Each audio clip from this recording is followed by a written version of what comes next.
Hello and welcome to my Q&A video. If you have a question that you would like to ask me about posture or movement or pain or whatever it might be, then please do have a look at my Instagram at posture.ellie and send me a message or send me an email on ellie@posture-ellie.com and I will do my best to answer your question via one of these videos. I can't guarantee how quickly I will do it, but I may get around to it at some point in the future. I have a list that I tackle kind of chronologically.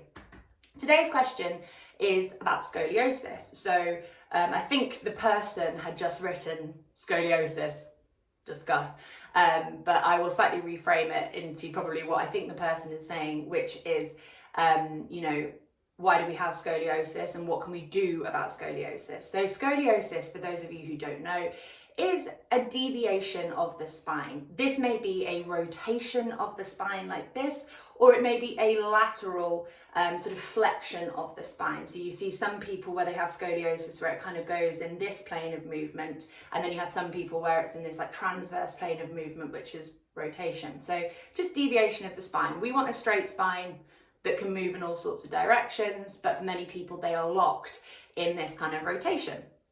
And the reason that people have scoliosis is because, just like any other postural deviation, scoliosis is your body's way of dealing with a problem. The scoliosis itself is not the issue. It's a reaction to something else that's not happening. So most of the time, if I see someone who has scoliosis, and I actually myself have got mild scoliosis, and it's not something that frightens me, it's just something that I do exercises to correct, but it always wants to come back because my body has a kind of natural way that it wants to move. Scoliosis, I've never met anybody who has scoliosis who has a balanced pelvis. That's the answer in my mind to the question. If the pelvis is doing something different from side to side, be it, imagine that you've got the pelvis, it's the bowl here. If one side of the pelvis is further forward than the other, we kind of call that like a rotated pelvis. That's an option. You may have an elevated pelvis, so one side of the pelvis is higher than the other. Also, that will be combined with I've got one leg shorter than the other syndrome. You really don't. You've just got a wonky pelvis. So yeah, you might have pelvic rotation, you might have pelvic elevation, or you could have a pelvic disparity, which means that one side is slightly more anterior than the other. And that's exactly what I have. So like the right hand side of my pelvis is like locked a bit forward and the left hand side kind of slips backwards slightly posteriorly. So we've got these different ways in which your pelvis can be wonky, and I believe that's where scoliosis mainly comes from. So if the pelvis isn't this level playing field, if the pelvis isn't moving properly, the spine tries to create that movement that's not happening at the pelvis. So if you can't walk, and one of my clients described this as being like a cat flap, and I really like the description.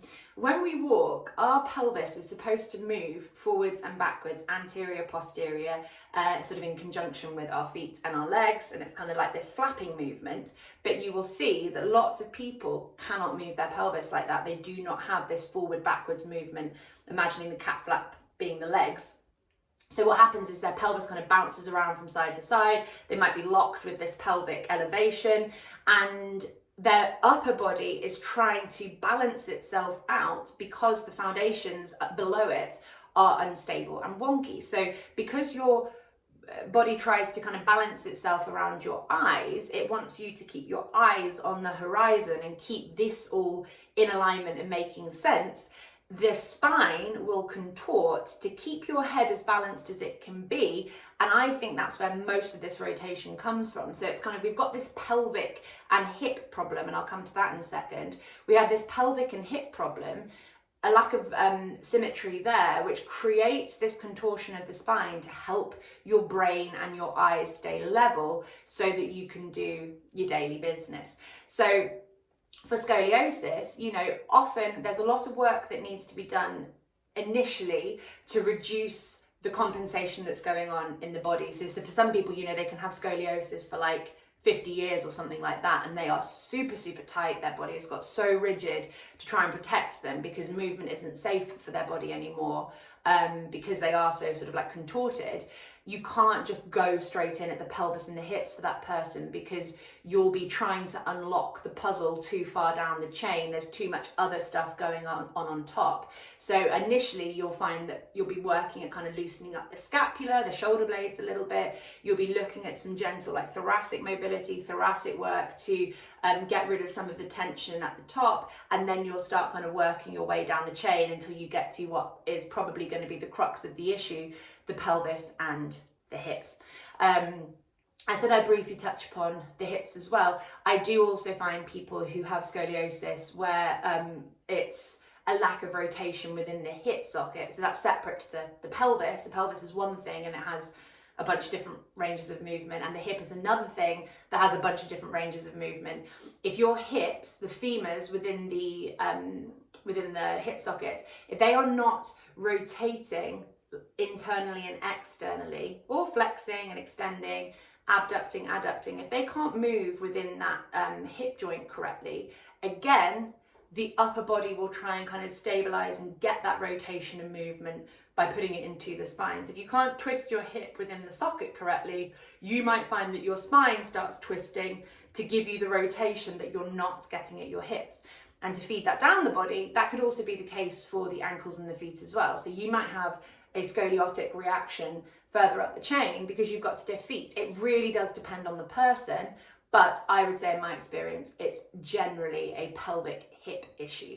So yeah, and before I kind of sign off on this, I'm not going to give any advice for specific exercises for this, by the way, because that would be massively opening up a can of worms. There's such a huge variety of scoliotic bodies that I'm not going to be giving advice for that unless I see the person and I'm able to walk them through what I think they should be doing and assessing their reactions to stuff. But like, certainly in my opinion, again, I always say this, I'm not medically trained, so take what I say with a pinch of salt, but do your research, I would say, rather than just accepting what doctors tell you.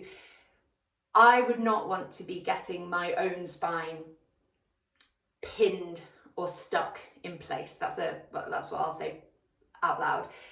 If someone told me, you have scoliosis, this is causing your pain, and I know what we're going to do, let's fuse your vertebrae together or put like a rod in it or something like that, I would certainly not be looking to go down that route, because once you've done that, you have prevented any movement from occurring there in the future. So it might make you feel better for a bit because it might be helping create more stability and helping you kind of short term, but long term, that lack of movement in that one bit that has been manipulated will affect you somewhere else and it will create more problems. So I don't mean that to scare you. And also, if you have had that done, there's still plenty that you can do to improve, like everything else, to help support the rod or whatever it is that you've had put in your back. But that would just be what I would say is, I've said it before in my other videos, let's not look at solving movement problems by taking movement away from the body. You taking movement away from your spine doesn't fix the hip, the pelvic, or the ankle issue that's causing that reaction in the upper body. It's an adaptation. The scoliosis is a reaction to something else not happening. So let's look at changing the root cause of the problem rather than focusing too heavily on the bit that's gone wrong further upstream. I hope that was helpful, and I'll see you again soon. Bye.